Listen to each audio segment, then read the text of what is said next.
Hello everyone, আমি উর্মি চলে এসেছি আরও একটি নতুন ভিডিও নিয়ে। আগের ভিডিওতে আমি দেখিয়েছিলাম হনুমান জয়ন্তীর জন্য যে ব্যাকগ্রাউন্ডটা করেছিলাম, তো এখন মাথার টোপরের কাজটা দেখাবো। আর তোমরা যারা আগের ভিডিওটি দেখোনি তারা আমার চ্যানেলে ভিজিট করে দেখে নিও। তো দেখতেই পাচ্ছ আমি শোলাটাকে মোটামুটি কেটে নিয়ে একটা সাইজ করে নিয়েছি। যে ডিজাইনটা আমি করব সেই ডিজাইনটা মোটামুটিভাবে কেটে নিয়েছি, যেমন একটু ছোট একটু বড় সাইজ মতো কেটে নেওয়ার পরে সেগুলোকে শেপ দেওয়ার জন্য একটু করে ঘষে নিয়েছিলাম। পরপর সেটাকে সাজিয়ে নেওয়ার পরে সেটাকে আঠা দিয়ে কাজ শুরু করলাম। ঠাকুরের যেসব গয়নাগুলো হয় সেগুলো মোটামুটি আমি বাড়িতেই বানাই, তাই এটাও করেছিলাম তখন ভিডিওটা করা হয়েছিল।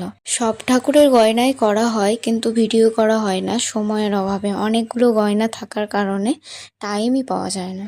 পুরোটা করার পর এটা হচ্ছে ফাইনাল লুক। তোমাদের কেমন লাগলো অবশ্যই কমেন্টে জানিও। আজকের মতো টাটা।